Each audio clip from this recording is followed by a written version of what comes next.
is on. Okay. So I do have a question, by the way, but of course, I give my consent to recording. How important is it to have our cameras? I want to have it on, but I might need to change place, so I will turn it off. I just don't want to offend anybody, so I might. no, cameras are not important. Yeah. Okay, good. Yeah. You're all right. But yeah, other than that, that's it. Okay. So the first event is our long jump through syllogisms. The ancients said that many of the problems in the world could be solved by using syllogisms. If you don't know what syllogisms are, I'll give you an example. You probably know what the word means in another language, or you've probably heard of it in passing. Philosophically, this is not singly about the Stoics. This is about the Socratics and Hellenistic philosophies at large that developed this logic. But the whole point of this game, before we do anything more Stoic like meditation exercises or the trivia, is that the Stoics grounded their philosophy on three areas: physics, logic, and ethics. And their logic and physics kind of built the foundation for their ethics, which is what they're famous for. So that's the whole idea, is that we start a little bit with logic. We're not going to go so much into physics, which for them included things like metaphysics that we know of today as a split in the natural sciences and metaphysics. Logic for them also included things like epistemology. So they hadn't yet developed some of the branches of philosophy we know of today. So I'll give you an example, but you guys have heard of these logical constructions before, and then I'll give you the task and something we can do together. A famous example of a syllogism, I've heard this before, I'm not sure where it originated from. You're given two assertions and you draw a conclusion from those assertions, and listen to how it's phrased. All men are mortal. Socrates is a man. Therefore, Socrates is mortal. You guys have probably heard that one before, or something like it, as an example in a philosophy class or some other way to introduce what logic was and how logic was developed. This is what's called a categorical syllogism. The conclusion they drew from these things were that it's true for everything at all times. So all men are mortal, Socrates is a man, therefore Socrates is mortal. And therefore Socrates is mortal is a truism. It's just true in all possible worlds. So this is why it's called a categorical syllogism. It's just always true. Your task, and we're not going to go through every type of syllogism. There's there's 6 types. We're going to go through 3 of them, which I think are great examples. Your task is to, and no order, you guys don't have to raise your hands.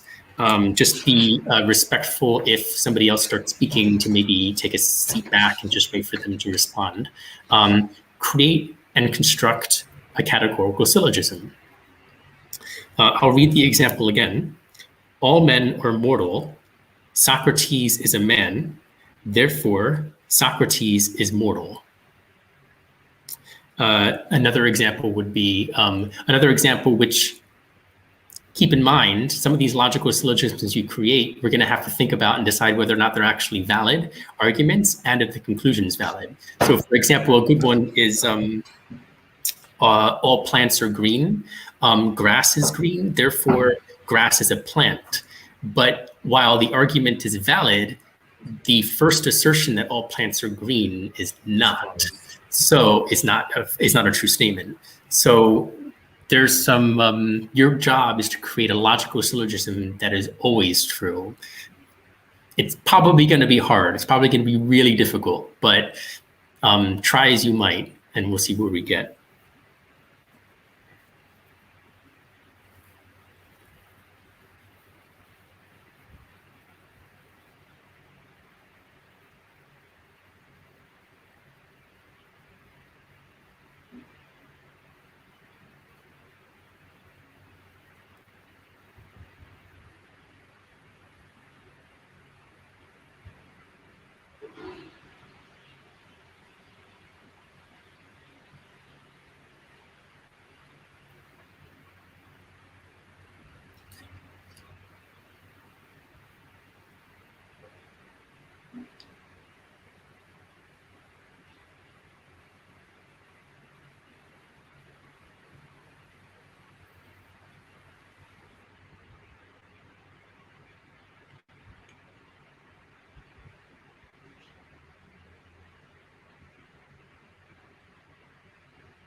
Yeah, shoot, go ahead.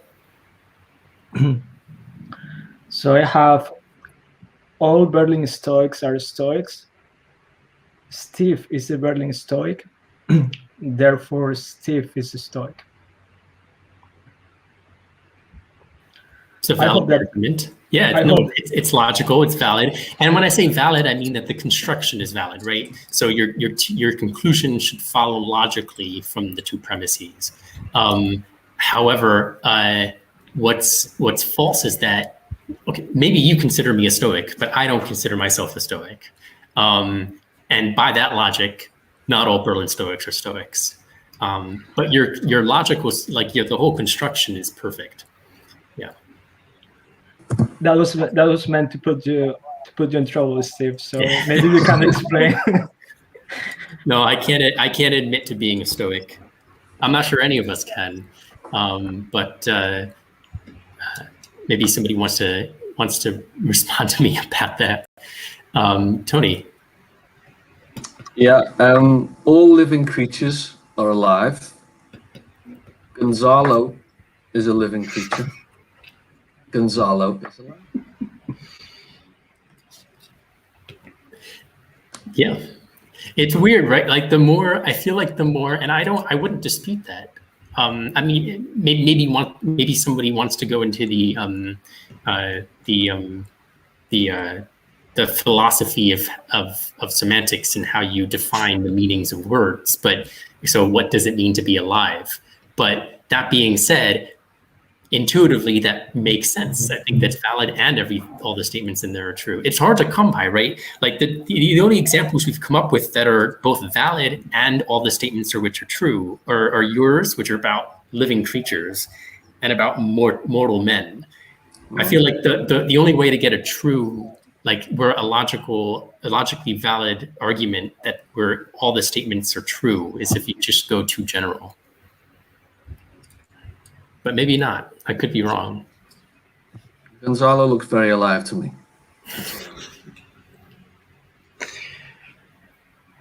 Yeah, I mean,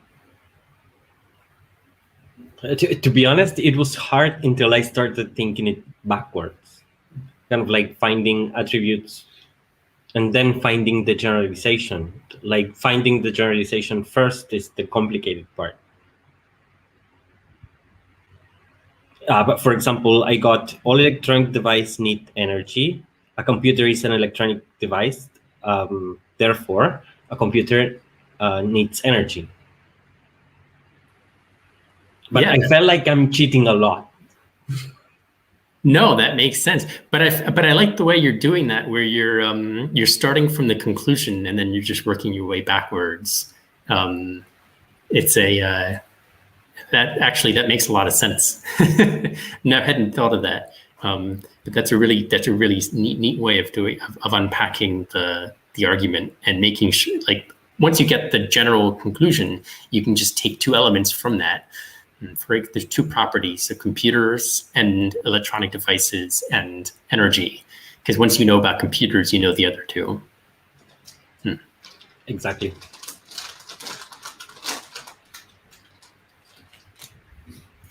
Can anybody construct something about Stoicism with a categorical syllogism? So I'll give you an example of something the Stoics might agree with. I'm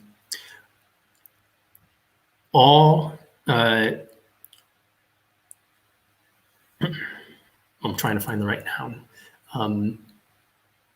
All things, I didn't want to use the word things, but just go with me here. All things which are external to ourselves are indifferent to us.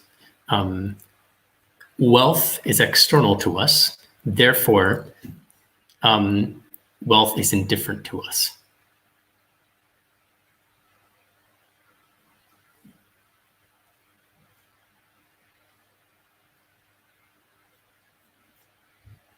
And if you don't know, I don't know if Alvaro, Natalia,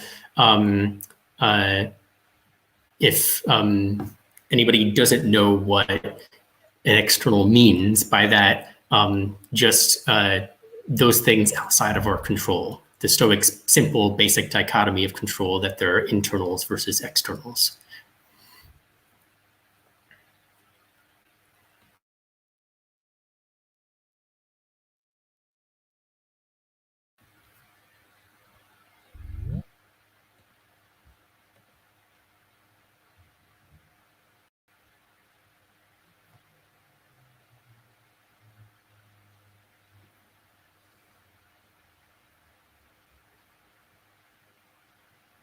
Maybe here a couple more examples, and then I'm going to move on to the next one.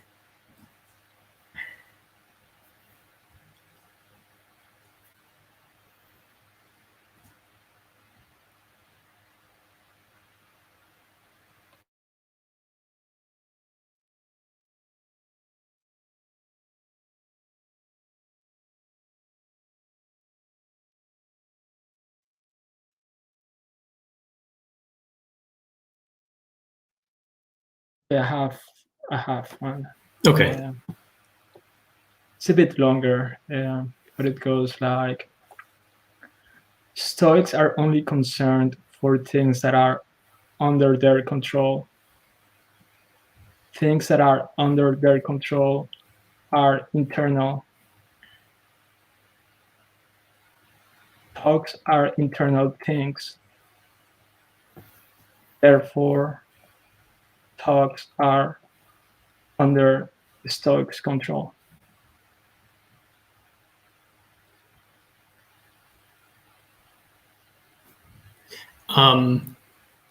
So can you give the first sentence all what or what? I just want to be sure of something. Did you say all things internal to us are under our control? No, I'm saying that the Stoics are only concerned for things that are under their control. Okay. Let me just break it out because I'm also having trouble reading it. Let me just break it real quick.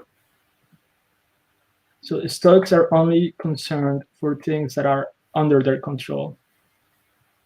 Things that are under their control are deemed internal. Thoughts are internal things. Therefore, Stoics are concerned for Stoics. Therefore, thoughts are under Stoics' control. I feel a little bit weird with that. It's not because the logic doesn't make sense, although I feel like you phrased it differently the first time. The only problem I have with that is that, and maybe somebody can debate me on this or tell me if I'm wrong, but so far as I know the Stoic philosophy, the definition of something internal to us is that which is under our control. So if you say, for example, like if I said, for example, all things internal to us are under our control, thoughts are internal, therefore they're under our control. You're not distinct. That's as simple as saying thoughts are under our control without creating any argument. You know what I'm saying? I feel like there's a but maybe because for them the internal things were equivalent to under our control. So I'm not sure if like one is a property of the other. Like how, for example, when Gonzalo's example of all electronic machines require energy, well, requiring energy is a property of being an electronic machine, but the fact that you need energy is not equivalent to being an electronic machine. And that's where I feel like something was wrong with the first statement you made. Yeah, can you repeat how you put it? Sorry.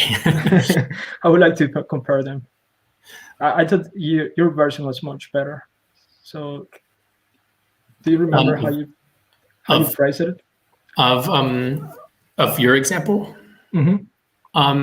I think the way I would rephrase it is, I think what you mean to say, and maybe this would be better. The internals were things that are only only in the mind. Even the body, there are some things about the body you can't control. So the way maybe out of that dilemma is that if we make the construction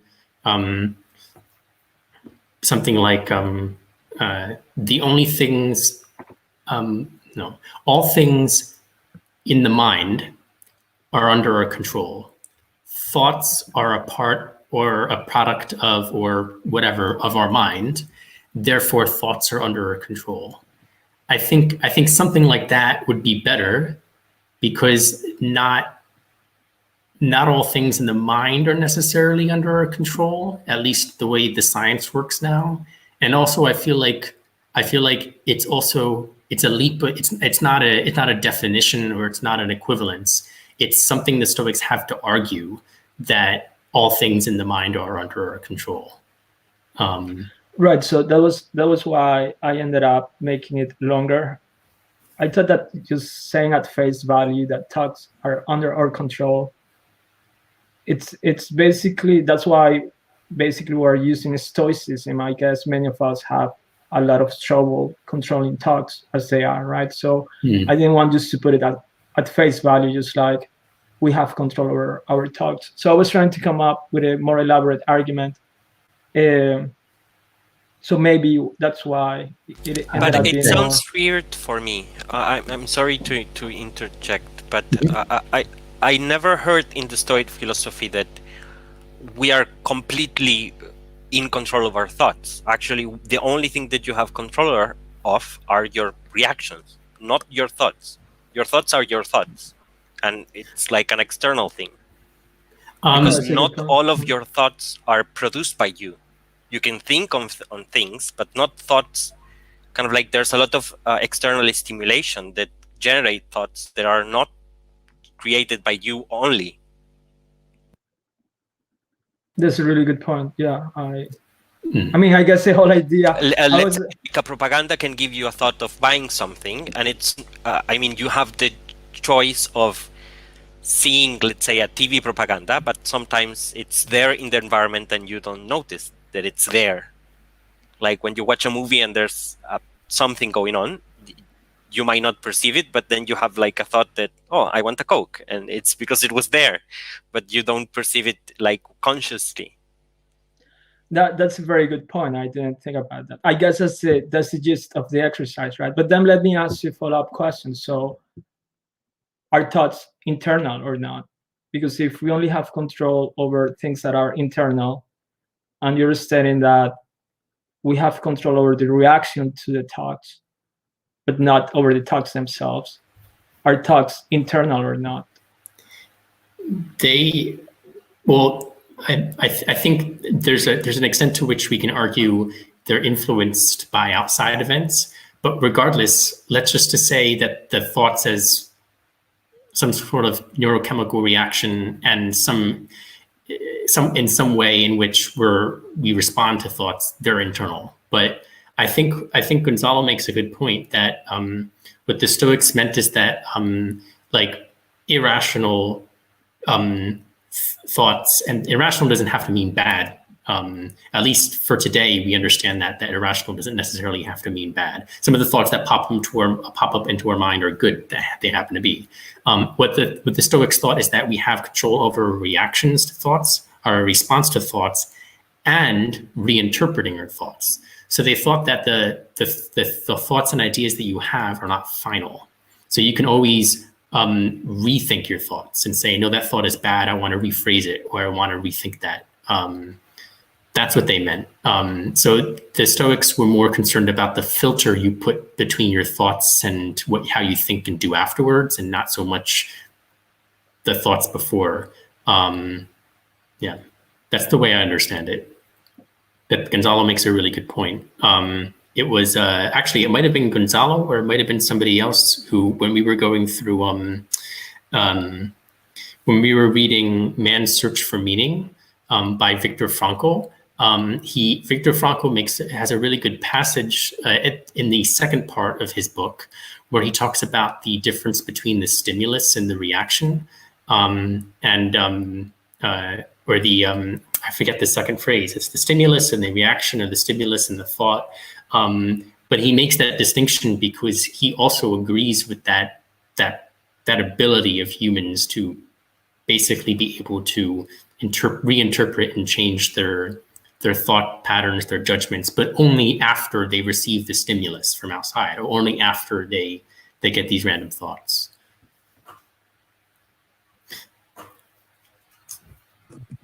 I think that's where the dichotomy of control comes in as well. Is that is the perfect filter for filtering thoughts that you can control and thoughts that you can't.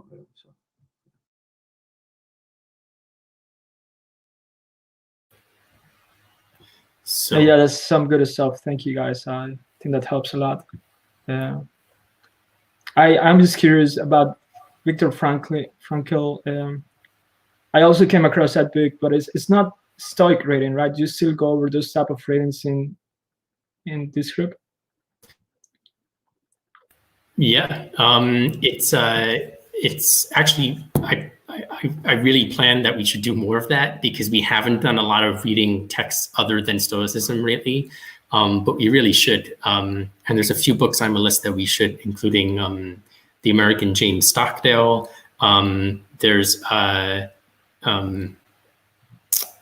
couple of blogs I wanted to look at. But there's some non-Stoic material that I think we should be using in order to start applying ourselves. And one of them, Viktor Frankl, I don't think he explicitly mentions this, but there's the preface to his book mentions that he was influenced by Stoicism. And his psychology, his theory of psychology and meaning is very much tied to it. That's what we found. So I want to move on to another syllogism, and it would be really interesting if we can get into another discussion like this from this. This is a very common and well-known one called modus ponens. You guys have heard these before. They're called implications or conditional statements, but not a statement. The logical construction of this argument goes like this.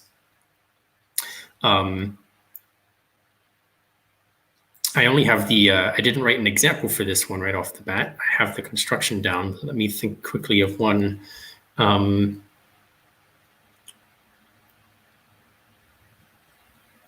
If it rains, I bring an umbrella outside.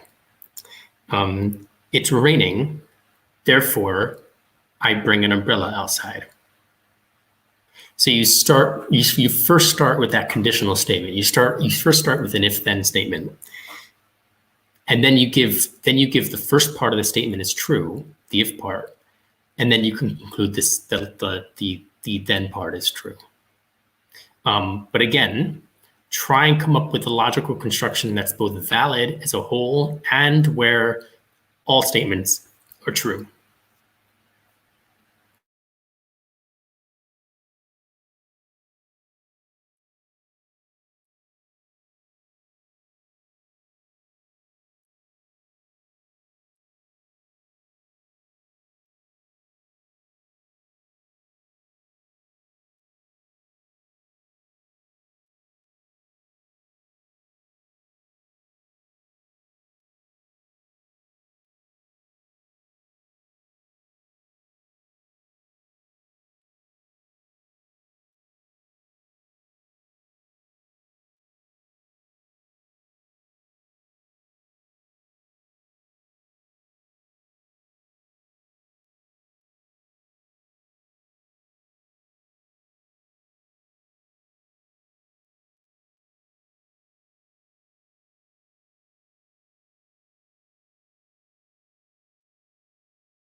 Yeah, shoot, Tony.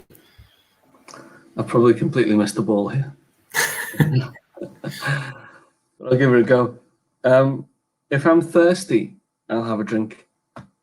I'm thirsty, so I'll have a drink. No, that's exactly what we were going for. It can be as simple as that. And the idea is also to it's harder. I think it's harder for this one to create an argument where all the statements are true, because, well, it might not be the case that the if part is true. But try and create a statement where the conditional is at least true. Gonzalo, I didn't know if you were about to say something.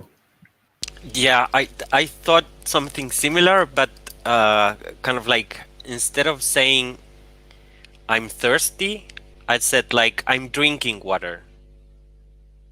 Kind of like, if I'm thirsty, I'm drinking water, or I'll drink water. I'm drinking water, therefore I'm thirsty. Okay. I get what you're saying.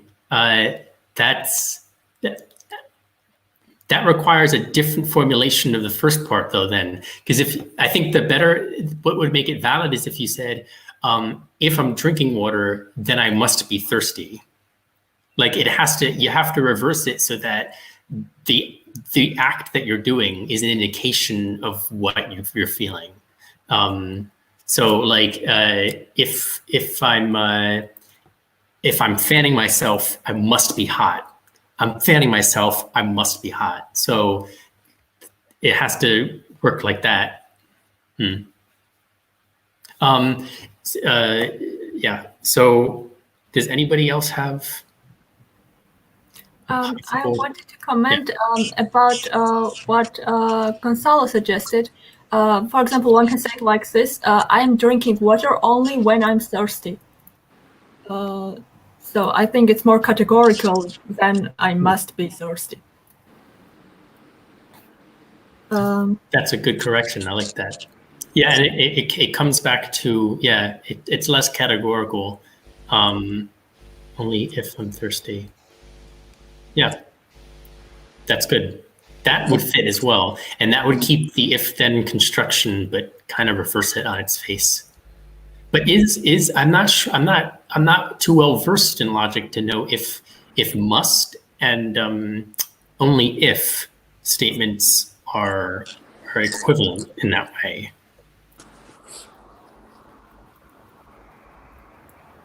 Because it sounds like they would be, right? If you said, I'm drinking water only if I'm thirsty, then clearly if you're drinking water, it's an indication that you're thirsty. So I'm not sure if they're equivalent.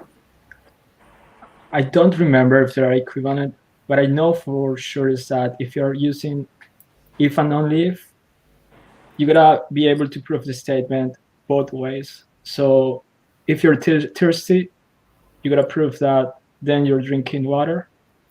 And then the other way, if you're drinking water, then you gotta prove that you're thirsty. So the statement has to hold in both directions.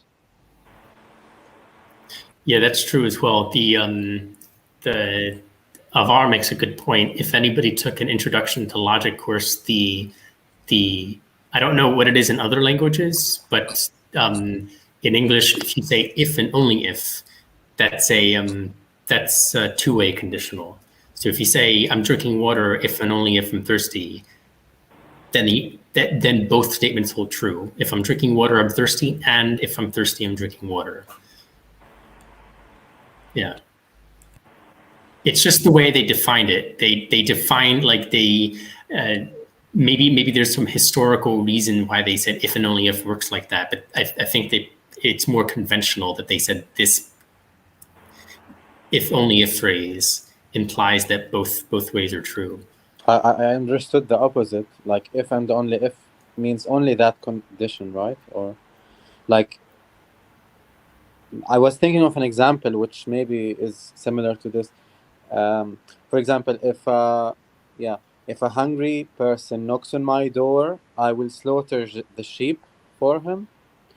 Then I slaughtered the sheep, therefore there was someone hungry at my door. You get the. Yeah, you can get that. You can do that. Yeah. Although I'm still thinking this could also be not true. Like I thought, like it could be not only because he was poor. I don't know. Yeah, that works. But like, yeah, if and only if works both ways. So you can, like, at least, I mean, this is just in English. Like, I don't know, like, because natural language is fuzzy. They sometimes define phrases for logic in different cases in different ways. But usually, if and only if is a biconditional. But that makes sense. If somebody is at my door, if and only if I'm slaughtering the sheep for them.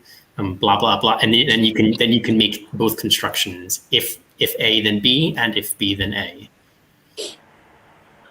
Okay, I want to move on to the last example of a syllogism. This is going to be a different one that I used on Saturday with the others, because I think this is a little bit more digestible. I realized the one we did on Saturday is a mouthful, and it also is a little bit more like a repeat of what we just did, but in two parts. So I think the one we should do today would be a bit more interesting. It's called a disjunctive syllogism. That basically means a syllogism with a either statement. So it goes like this. I'll use the Stoic example.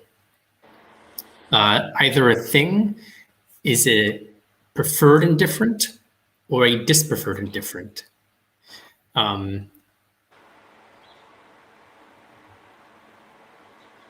Education is not a dispreferred indifferent, therefore it is a preferred indifferent. Everybody understand me? I didn't understand the indifference or indifferent or indifference, like a noun, something to which you're indifferent. So something you're indifferent to. Yeah, you. So all things are either preferred or dispreferred indifference. Okay. Education is education is not a dispreferred indifferent. Therefore, it's a preferred indifferent. So the idea of the syllogism is that you create an either or statement. You then use an example of that it is not A or not B, and then you have to conclude that it's the other. The idea being that the or statement is exclusive. It can only either be one or the other.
Okay, I think I have one. Philosophies can be either practical or theoretical. Stoicism is a practical philosophy, therefore not a theoretical one.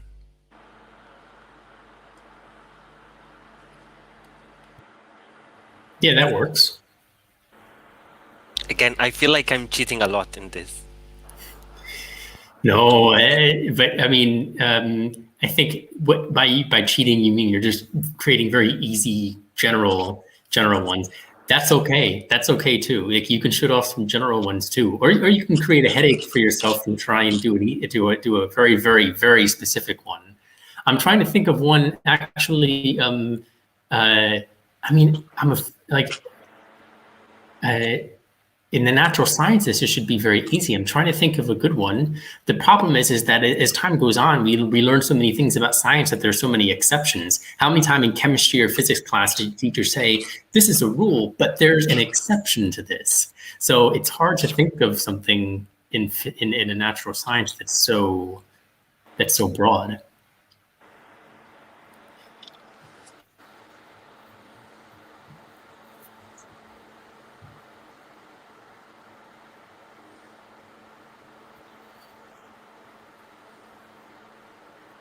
But let me bounce off of that though, and I think, and I'm just only because I'm looking at the time, just before I bounce off of Gonzalo's syllogism, which I think is a really good starting point for the next discussion. Does anybody have another example they want to share? Yes, I have one. Yeah, I tried it to be related to Stoicism. So everything that can influence our lives are either external or internal. Death is not internal, so death is external. Perfect. Yeah, exactly. No, and I think it's really good that we didn't do this on Saturday because the other two members had read almost nothing about Stoicism, and one of them had done some years reading Epicureanism, so it was difficult for us to do any syllogisms on Stoicism. But this went really, really well, and I think what we could do is we could transition into the Socratic dialogue part. But what I want to do is use Gonzalo's statement as maybe a jumping off point for this dialogue. Let me repeat, and Gonzalo, you can correct me if I'm wrong, but let me repeat what Gonzalo said. His statement was, a philosophy is either theoretical or practical. Stoicism is not a theoretical philosophy, therefore it's a practical philosophy. Did I get that correctly? Okay, so that's our proposition. Take that as a statement in and of itself. Because we don't just want to focus on the conclusion, we want to focus on the whole package, right? The statement, all philosophies are either theoretical or practical. Take that as exclusive. Take that as meaning, don't take that as it could be both. Take that because we want to create an interesting discussion. Take that as an exclusive. And then the statement, Stoicism is not a theoretical philosophy, and the conclusion that it's a practical one. How would anybody respond to that? Would they take that at face value? Would they say more or less? Would they say absolutely not? Or is there some, does maybe theoretical or practical, these verbs, these adjectives, excuse me, muddy the waters a bit and doesn't really give an accurate picture? What do you guys think about Stoicism and its theory versus practice? Can I maybe, with the example that you just said from Gonzalez, I think I would argue with the main point, like, when somebody defines that it's either or, maybe I would start there.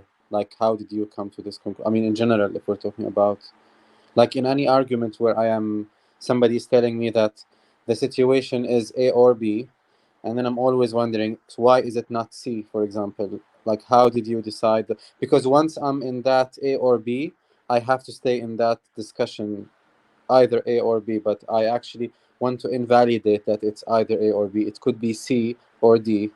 So I guess that's how I see it. Yeah.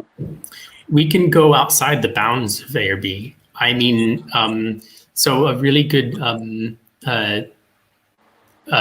just to speak very, very briefly, in logic, there's something called the law of excluded middle, which basically means there's a common fallacy in philosophy where philosophers like to say this or that, but they forget to include all the things in between or without.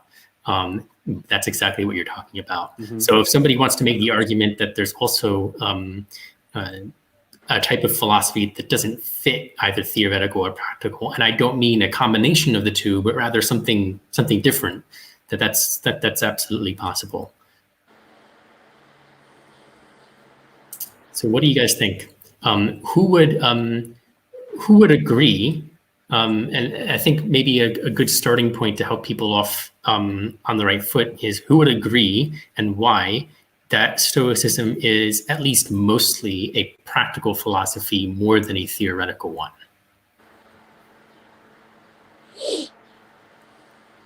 Okay, we have at least two.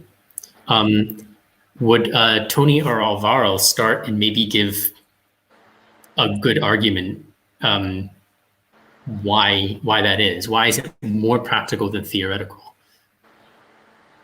or anything else? Well, I can do it I can do it by comparing it to different philosophy, if I may, but I don't know if it is going too much down the rabbit hole.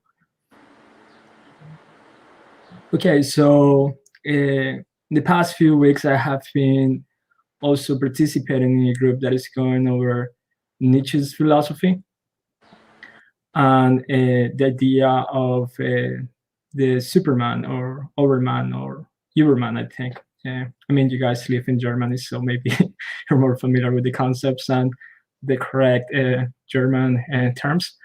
But at some point, we're also engaging in questions, and my question was, because I believe, and I say I believe, it is my understanding of the philosophies that Nietzsche speaks about your life at the end being a work of art. He uses that analogy.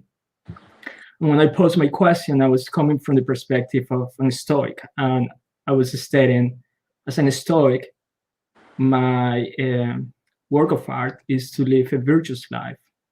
But now Stoicism is proposing certain ways to live about my life that helps me live that virtuous life. I was asking, how does Nietzsche's philosophy gives you he suggests that we should come up with our own values, but he doesn't really give you stipulations about how to create your own values. Basically, you're your own God, right? So in that aspect, I feel that Stoicism is more applicable, because Stoicism is indeed telling you, it's giving you guidance with regard the control of your passions and whatnot. When it comes to Nietzsche's philosophy, it is speaking about living your life by coming up with your own values. It is mentioning that at the end, your life is going to be a work of art. It is also speaking about the idea of becoming an overman, but it's not necessarily telling you or guaranteeing that everybody who practices the philosophy will become an overman. So it's not guaranteeing it, let alone it's not telling you how to become an overman.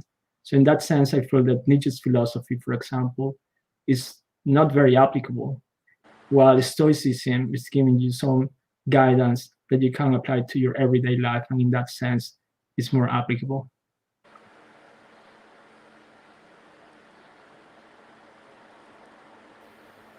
I just want to give a chance if anybody would like to jump on that or respond to that. It could be either towards the statements about Stoicism in contrast to Nietzschean philosophy, if you don't know that much about Nietzsche, or it could be about Nietzschean philosophy and Stoicism.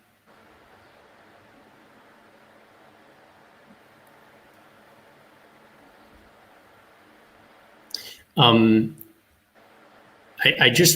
would like to say, although I'm not sure whether I would either call Stoicism a practical or theoretical philosophy yet, but I kind of do get the crux of your argument, and correct me if I'm wrong if this is what you're essentially saying, that there's a similarity between, and I don't think you said this or would have thought this, but I think this is where your thoughts are going down the road, Alvaro, that it's funny when you said Nietzsche doesn't propose any values. He doesn't stipulate any values. He simply deconstructs existing values and asks you to create your own. which I feel like is a little bit like Stoicism. So Stoicism does have 4 cardinal virtues. Beyond that, they don't care so much about certain values. So, for example, things like honesty and humility, they might say in certain contexts or in certain situations you might want to have simply because it happens to align with 4 cardinal virtues. But the modern interpretation of Stoicism, I think, is a little bit like existentialism in the sense that you should at least live in accordance with your personal values and whatever your personal values are. I think, of course, Stoicism goes beyond Nietzsche. I mean, it has that virtue framework in place.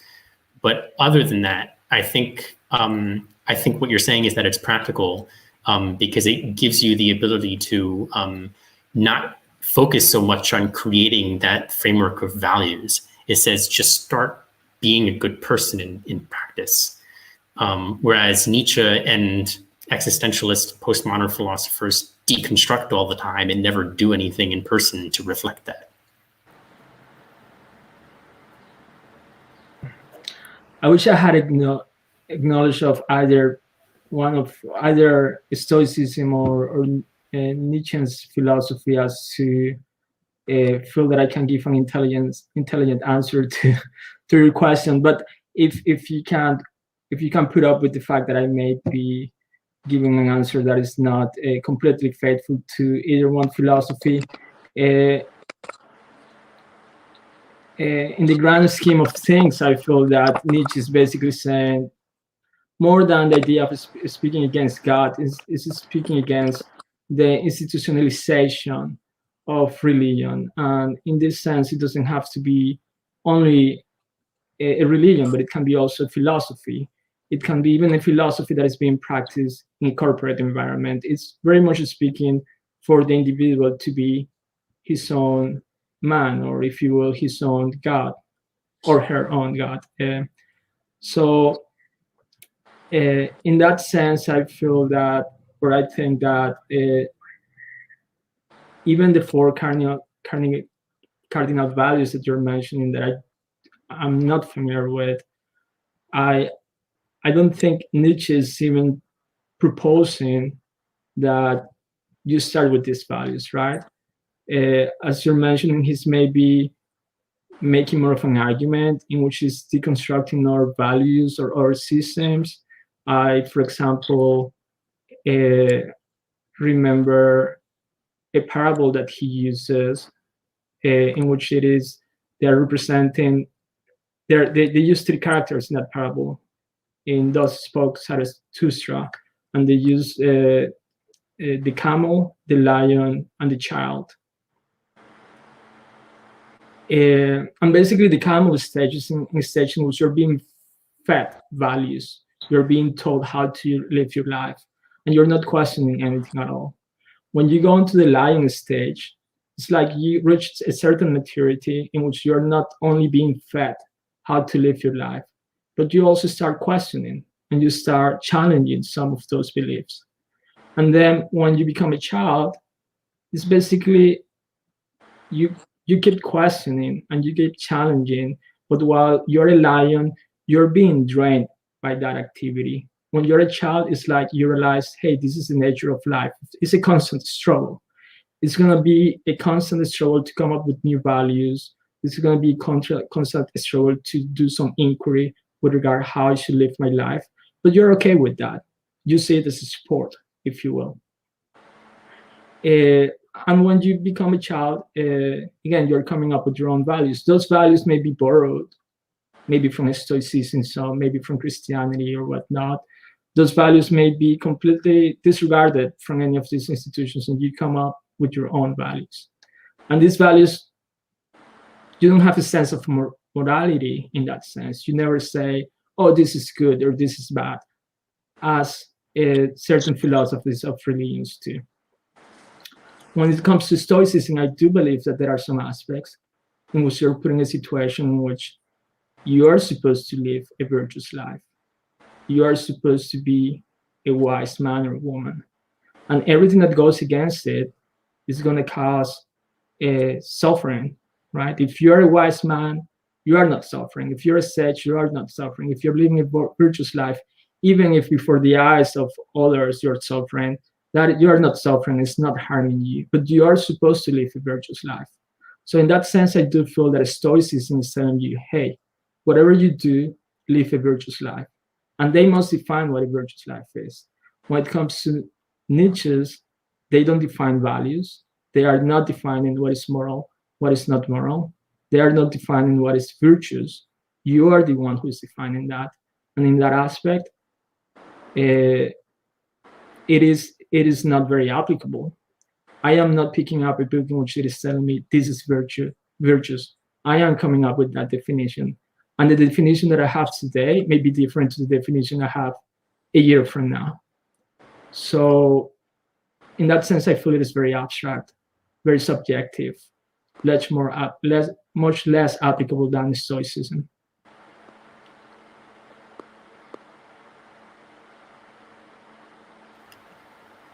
I just wanted to pause to let that sink in. But I kind of want to move on because there's so much to it. Well, I'll go to Gonzalo because that's what I wanted to do is further the conversation. But I just want to say I don't want to stay on Nietzsche for too long. But it might be good to contrast Nietzsche and Stoicism, just because it's the way you're making it. It starts to sound like Nietzsche is actually applicable, in which the way in which he describes how you can day to day and year by year, cultivate your own working definitions of values that you want to attach to yourselves. Gonzalo. I was actually about to say the exact same thing. I mean, it sounds like it's only asking you to define them and then do it. It doesn't sound like it's continuing on the thinking part. Kind of like for me, theoretical philosophies are related to question. When you stop asking what's the origin of this, why does this part works like that, or and so on and so forth.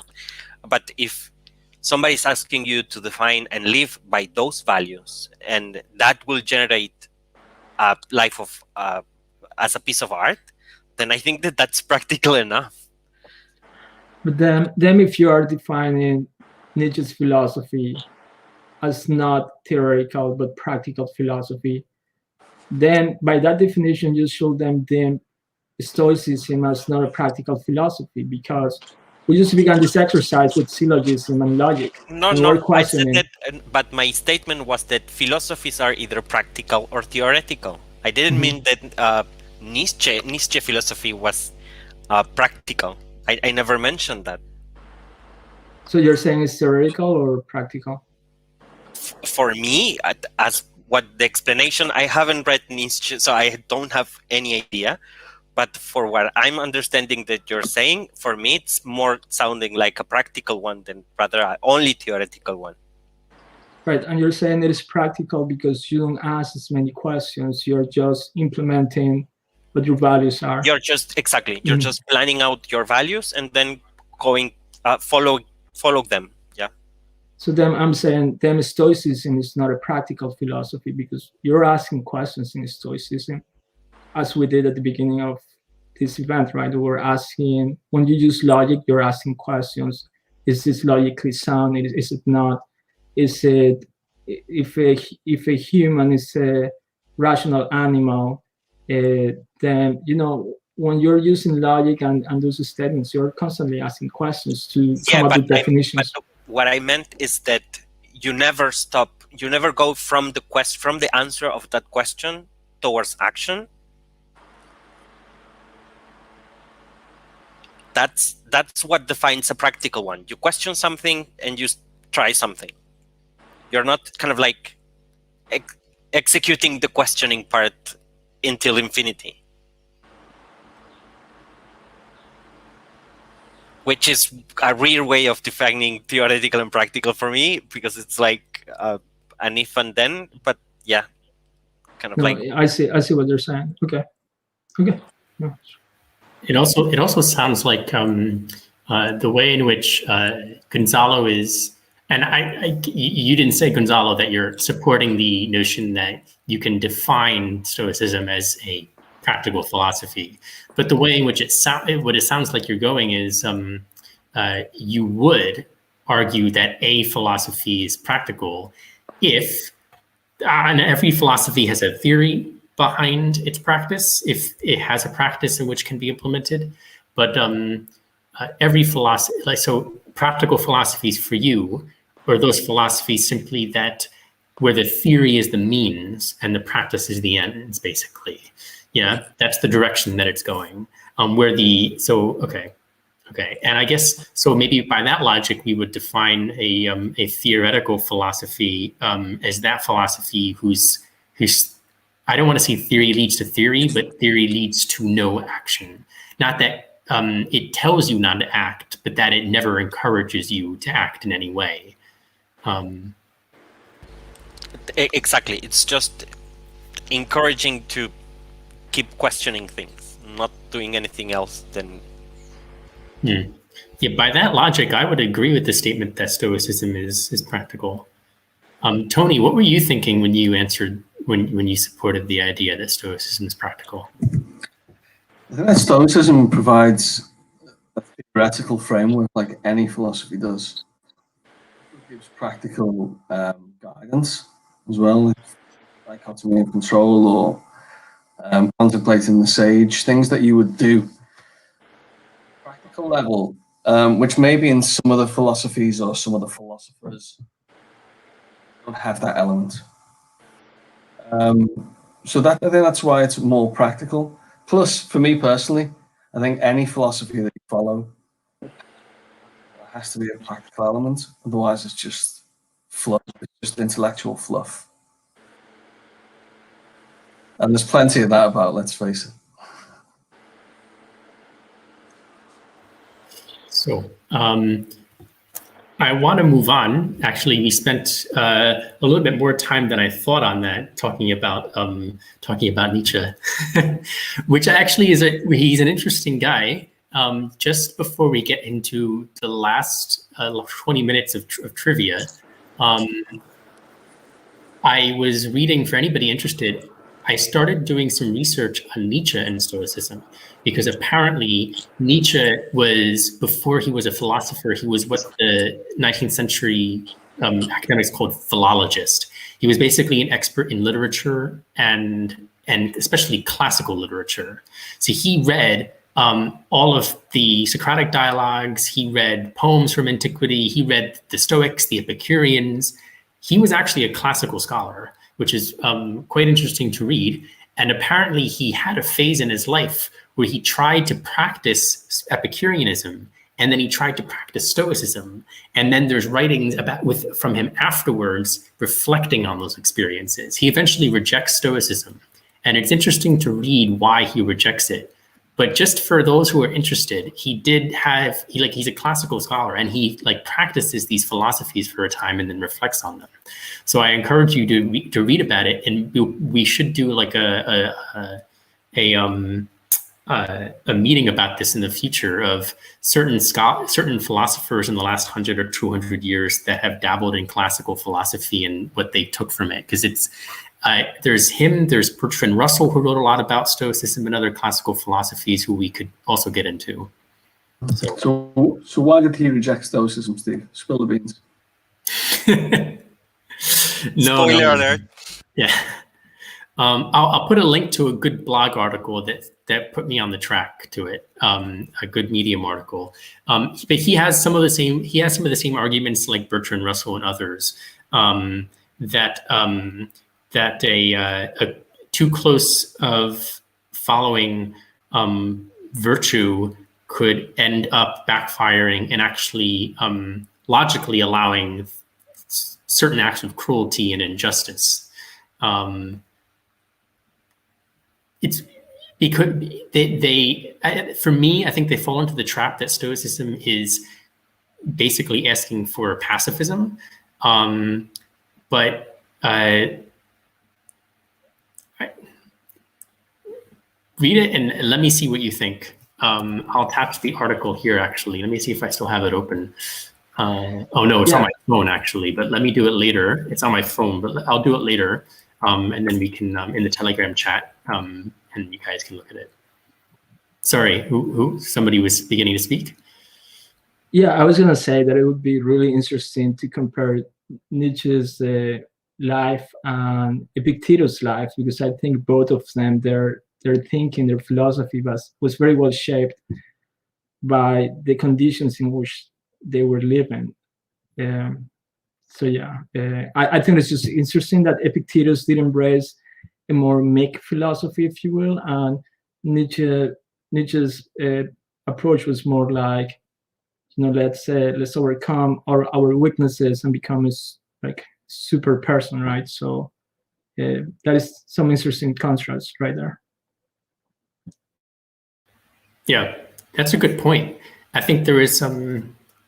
I think it was you, Alvaro, who 1 or 2 weeks ago mentioned take Epictetus's philosophy in context because he had a crippled leg for all of his life. Nietzsche had a contracted syphilis and was mentally ill for most of his later years. So perhaps that, in context, maybe explains some of his works and some of his thoughts. So I want to move into the trivia part, which you may need some experience or knowledge of Stoicism. However, I've tried to broaden it to, in some cases, to Greek philosophy and antiquity and history in general, and at least where you have opportunities to learn something new. I've created, I don't know if we'll get through all of them, depending on the time, but I've created 3 sets of cards, 3 sets of index cards where I've placed trivia questions. The first 6 cards are what I would call easy and simple questions.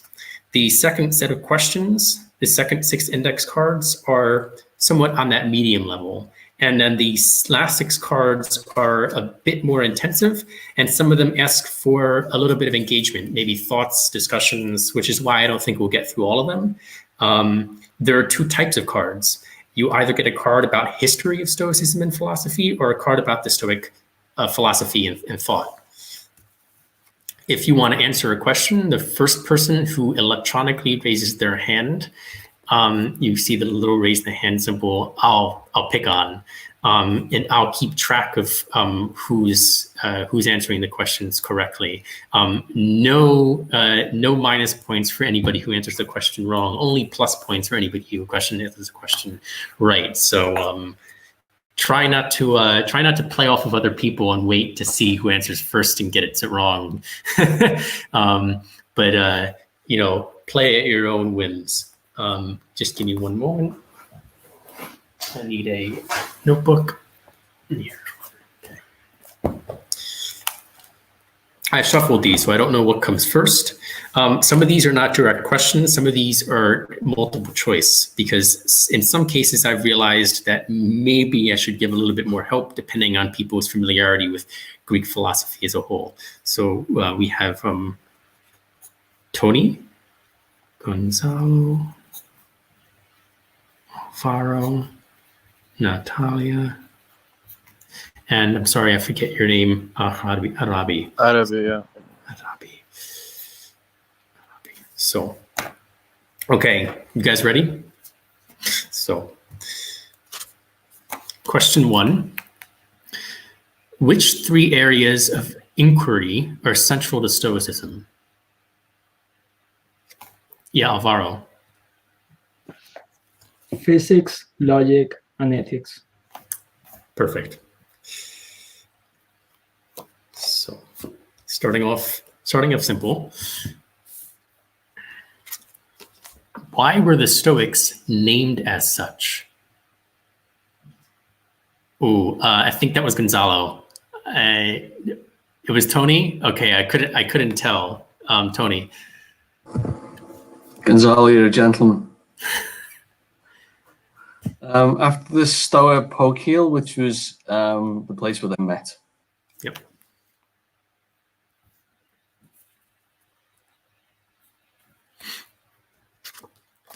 Who was the founder of Stoicism? Natalia. You're on mute. Zeno the Citron? Yeah, exactly. Perfect. Yeah, there's multiple sinos, so that last part was crucial. What was the full name of Epictetus's teacher? Tony. Tony? Can you hear me? Yeah. Gaius Masonius Rufus? Yeah. You were on mute, I think. Sorry about that. Sorry. Okay. Name all 4 cardinal virtues. Tony. You're on mute again, I think. Wisdom, justice, courage, and temperance. Yep. You only get 1 point for all those 4, by the way. Just 1. And the last of the first six cards, name all 3 Stoic disciplines as described by Epictetus. Just name them, don't define them.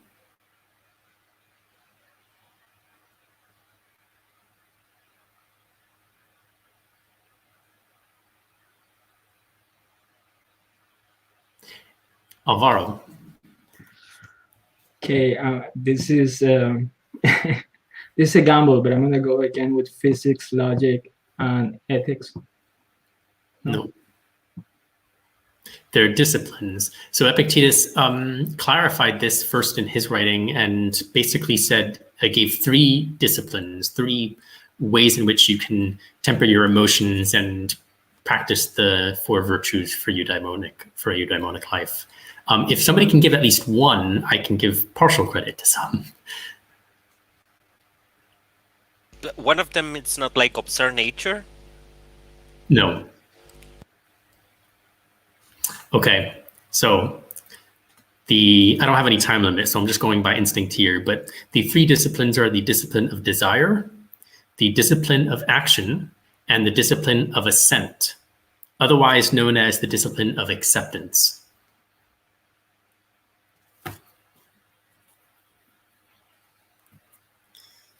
Okay. Okay, some of these get also a little bit esoteric in the sense that some of these get into certain Stoic facts that are not something you would have encountered on an introduction. So here we go. The Stoics warned us against 4 broad categories of negative emotions, which they called the passions. According to Cicero, what are the 3 rational emotions the Stoics thought we could achieve? Again, if you can name at least 1 or 2, you could get partial credit. Yeah, Tony. Anger? No. So here, let me read the question again, because I think I phrased it a little bit too long. Don't name the passions. I just prefaced it to help you understand that they had 4 categories of passions.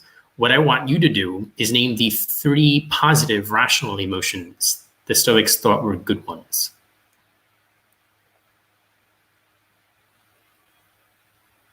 Yeah, Gonzalo. I'm pretty sure that one of them is love, but the Stoic love way defined that I forget how it's called. It sounds attachment, but it's not attachment. No, they wanted detachment from a lot of things. Yeah. It's not love, but there is something maybe on that level. Yeah, Alvaro? I'm actually building on Gonzalo's answer, but is it apprehension? No. These are positive emotions they thought you could achieve. I'm only going to give the names in which Cicero's translation gives. It's wish, caution, and ironically, what Cicero describes as rational joy. Wish, caution, and rational joy. There were 4 categories of passions against which they thought you should hold off, but 3 positive emotions you could cultivate in a eudaimonic life: wish, caution, and joy.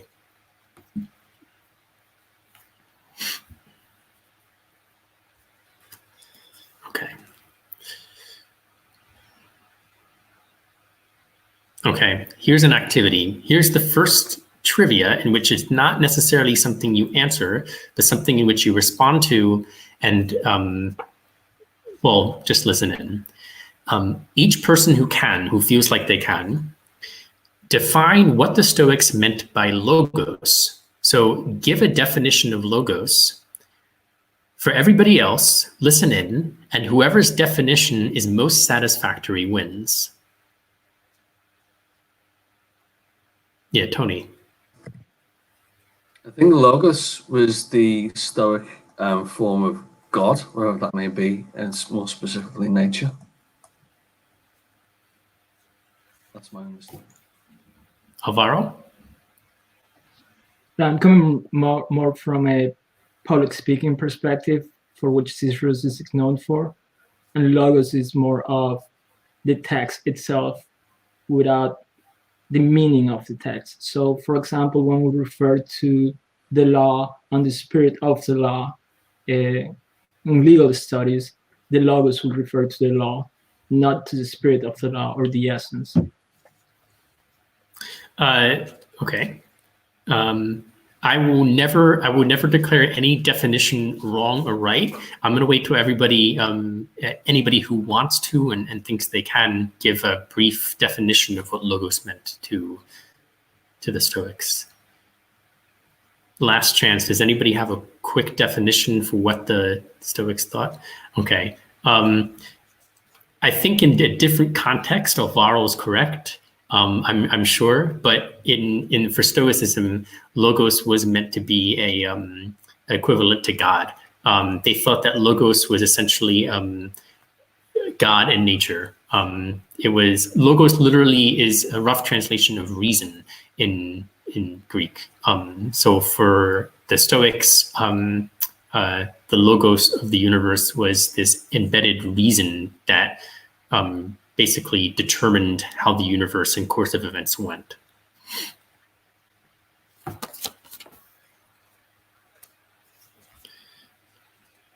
Okay, here's something a little bit more factual. Name the two Stoics of the middle Stoa. So I'll help you guys out. The first three, maybe four, the first four popular Stoics of the early Greeks were Zeno, Cleanthes, Chrysippus, and Diogenes of Babylon. The main Roman Stoics of the late Stoa were Seneca, Musonius Rufus, Epictetus, and Marcus Aurelius. Try and name at least one of the two famous Stoics of the middle Stoic era. Yeah, Alvaro. No, can you repeat the last four that you mentioned? What are they? I think I lost it. Yeah, the four Roman Stoics of the late Stoic era are Seneca, Musonius Rufus, Epictetus, and Marcus Aurelius. So the ones that I named are not included because they're not part of the middle era.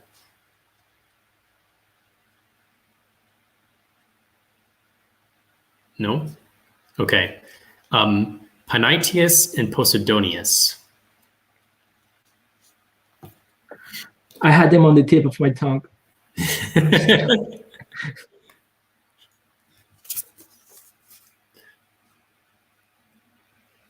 Okay. I'll give you a sentence to just preface the question, and then I'll give you your objective. To the Stoics, all external reality to our minds is ultimately outside of our control. Name the two categories of externals the Stoics thought were necessary for excellent character. Were not necessary for excellent character, excuse me. Name the two categories of external things the Stoics thought were not necessary for excellent character.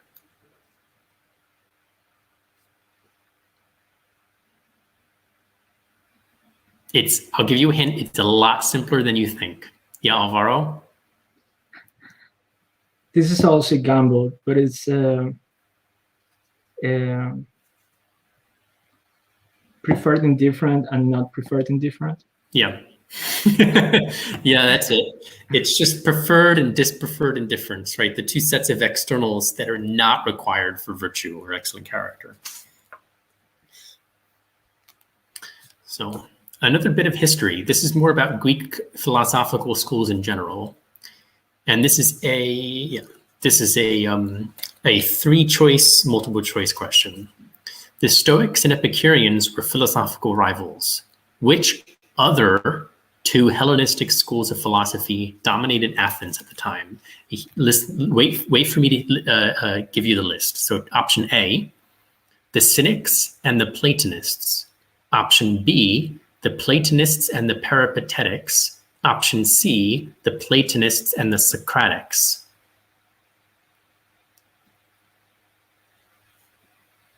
Tony. You're on mute. I'd go with Cynics and the Platonists. That's incorrect. Alvaro. I mean, I was gonna go with Tony's. I'll just be virtuous and I'll complain and say that I was gonna go with that option. Well, it's multiple choice. You have an option. Either it's B or C. For full disclosure, I'll go with Platonics and the Socratics. That's the last option, right? So at this point, I have to give you guys the right answer. It's B, the Platonists and the Peripatetics. Here's a bit of trivia. The Socratics were not a school. That was just meant to fool you. The Socratics are basically all descendant philosophies of Socrates. The Cynics came before the Stoics, and they weren't dominant. That was the key word, is that they weren't considered a dominant school.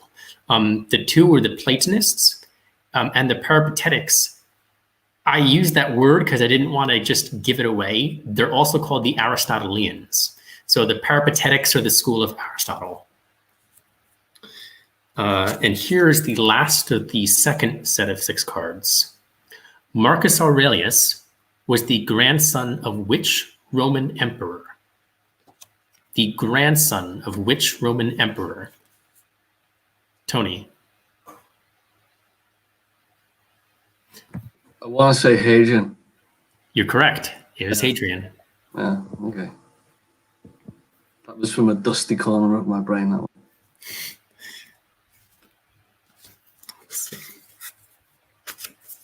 Okay. And I think these are, we're just writing up on the time, so maybe we'll do 1 or 2 more questions, because I know some of you guys have other things scheduled or have somewhere else to be. So we won't do all other 6 because these are the bit more difficult ones. Let me see if which by the way, does not mean I knew these beforehand. I looked these up and created these. So don't think I knew these off the top of my head.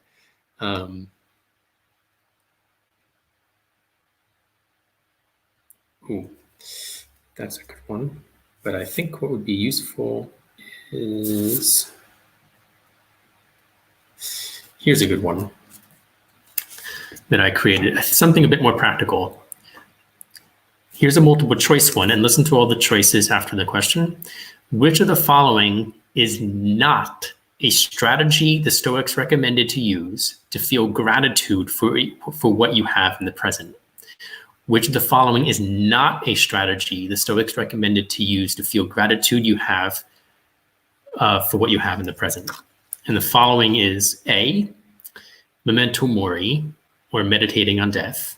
B, practicing a discomfort. C, comparing yourself to others. Or D, premeditatio malorum, or negative visualization. I think I saw Gonzalo this time. Okay. I think it's C, comparing to... Yeah, it was a Stoic strategy in some cases. They'd like to compare their actions to others and observe the differences, but it wasn't used to practice gratitude. Exactly. Here's one I thought was interesting. Theoretically, you would need to know a little bit about this author, but I tried to give you enough information so that you don't need to know about him. Oh, Tony, your hand's still raised. just so we can reset. No worries. I just want to make sure you don't get a head start on everybody else. I think if you unmute and mute, the hand goes away. Yeah. Oh. Okay, there it is. So the Cynics, the philosophical ancestors to the Stoics, focused on 3 central values. So they believed in the cardinal virtues like the Stoics, but they had other 3 main values that are very present in their actions. One is self-sufficiency. Oh, Arabi, thanks for joining us. It was great to have you here. So the Cynics also focused on 3 values of their own they like to live. One was self-sufficiency, the second was reason, and the third was freedom. Which of these 3 values did the philosopher Lawrence Becker suggest is necessary and sufficient to achieve virtue? You don't have to know about the philosopher. Just try and do your best to kind of strategize which of the 3 Cynic values, I see your hand, self-sufficiency, reason, and freedom, did Lawrence Becker suggest is necessary and sufficient for virtue? Gonzalo? Reason. That would be incorrect. Tony? I'd say self-sufficiency. Self-sufficiency is it? Yeah. Now, of course, reason's a big part, but he didn't say it was necessary and sufficient for virtue. He also called it, he had 2 different ways of defining it. He called it self-sufficiency, or what he said, ideal Stoic agency. It's interesting. I would encourage you to look it up, because he thought that there was a framework where ideal Stoic agency, and again, just something I read, was necessary and sufficient for virtue, and virtue was necessary and sufficient for eudaimonia. He had this framework like that, this pathway. And let's end with one more thing. We'll do one more and then we'll stop. Something a bit historical. I'm not sure who's going to get this. This was also something I had to look up, but I was reading recently in a Stoic history book. Around 86 BCE, the Stoic and other philosophical schools in Athens lost their power and saw their centers of cultural influence move to Rome and Rhodes, or Rhoda. Why? Around 86 BCE, you don't have to give the full explanation. You can just give a name of a figure or a certain event in history. Gonzalo. They were conquered. Well, yes. Okay, I'll give you partially credit. Yeah, I'll give you some credit for that. Yeah. They were conquered. I'll give other people credit if they can fill in some of the details. Who were they conquered by? What was Athens conquered by? Not who, I'm just asking what.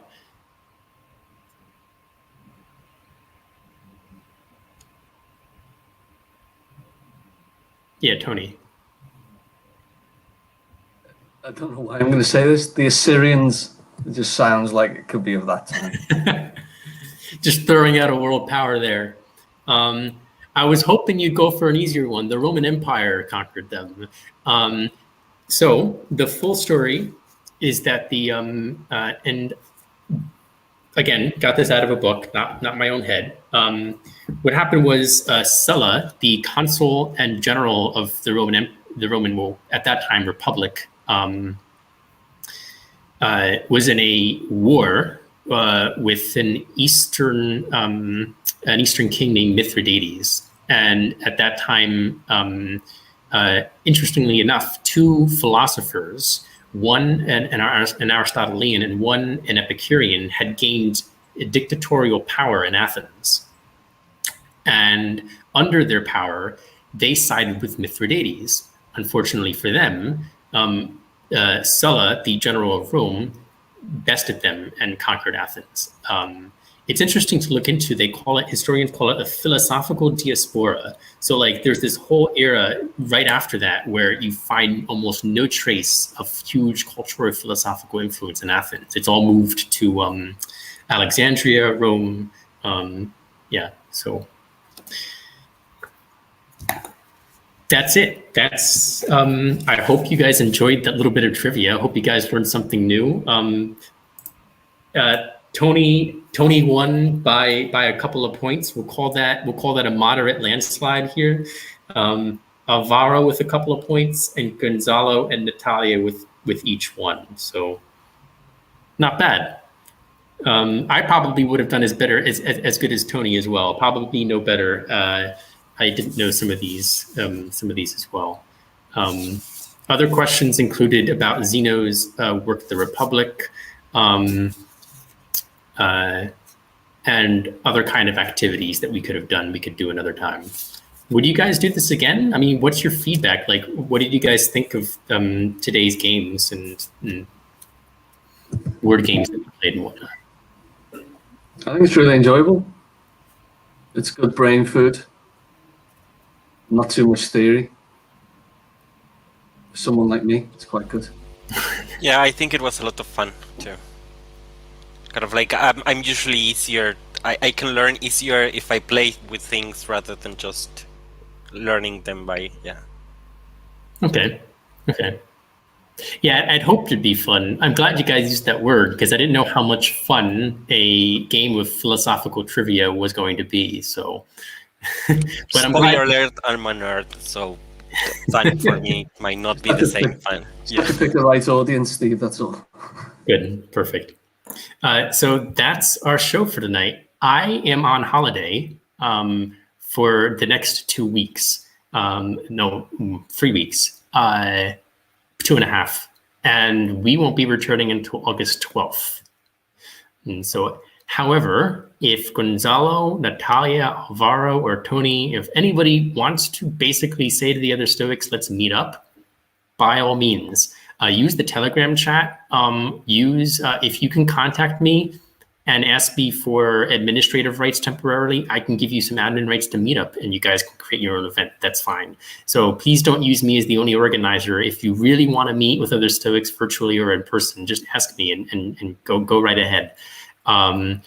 Is anybody not on the Telegram chat who would like to be? Me. I'm not there. Okay. Would you like to jump on board? Yes. Okay, so you and Alvaro. So what I'll do is are you guys on Meetup? Yeah, I'm there. Okay, good. Because what would be easier for me is if I provide a link where you can access the Telegram chat on the Meetup comments for this event. So you'll see it. I'll do it like a couple of minutes after we end and you'll see it there.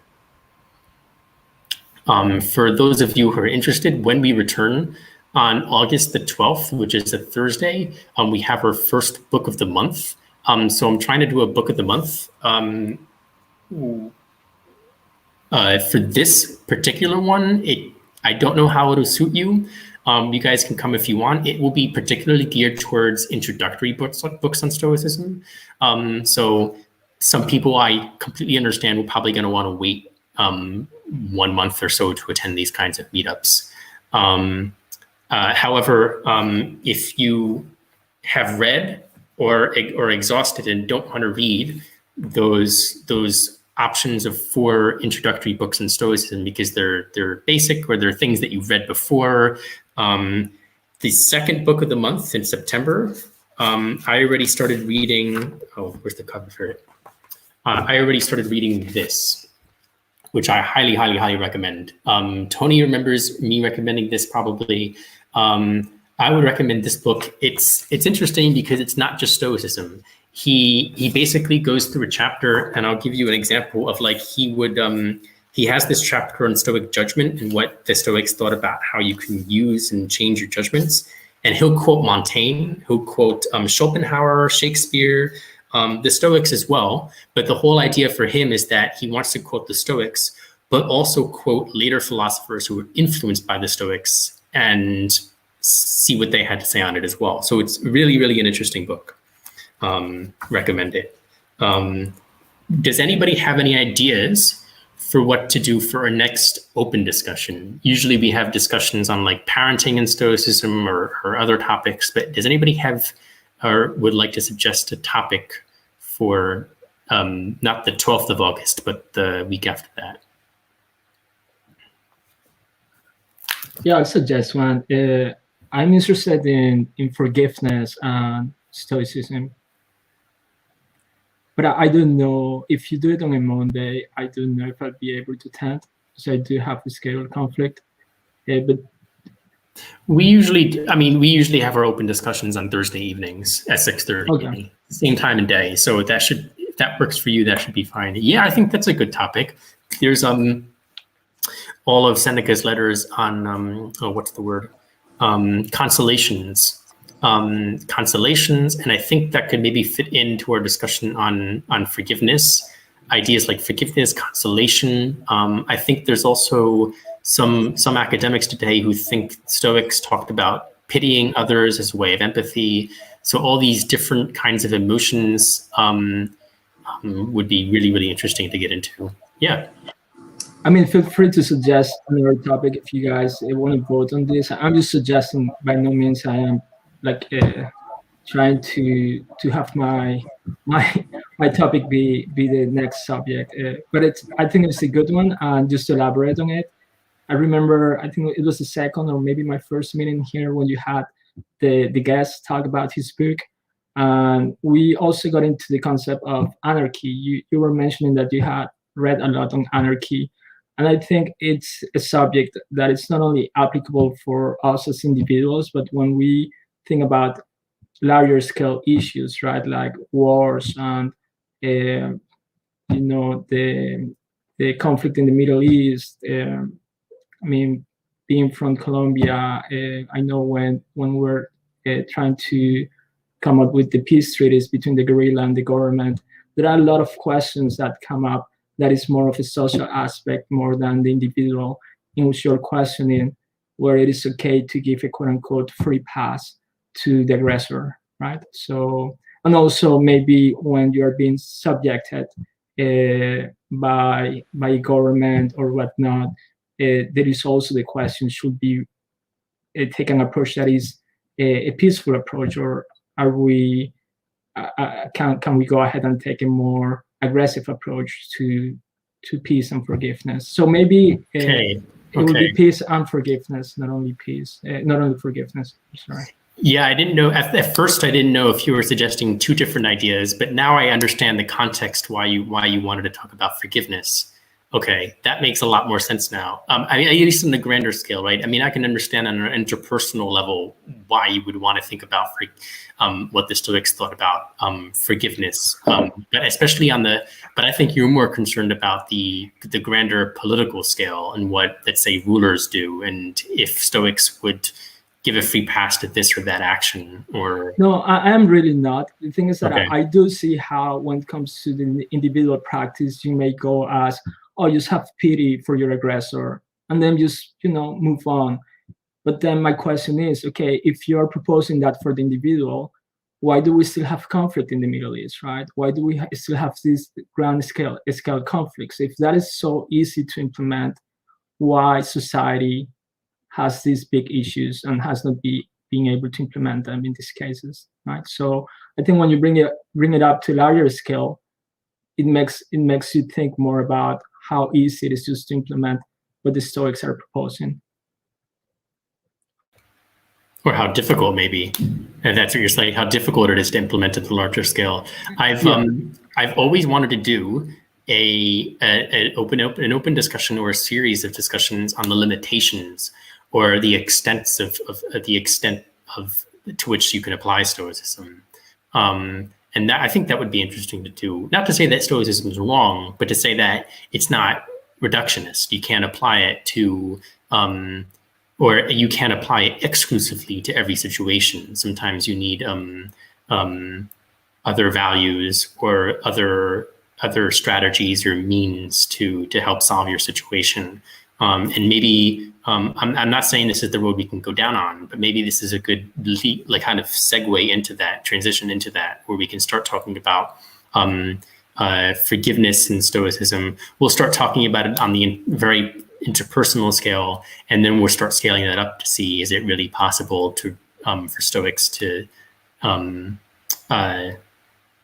apply that more broadly across humanity. Yeah, that sounds interesting. I'll think about it. I'll see what I can also pull up. I mean, yeah, the discussion doesn't have to be based on texts, so we don't necessarily have to have read anything or done anything beforehand. We could have just started thinking about these things and then prepare a discussion or debate about it. Yeah, that works.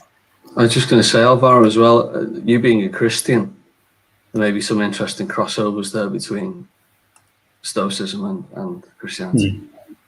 Yeah. Yes, of course, Sonny. Thanks for pointing that out. I think that's really where I come from.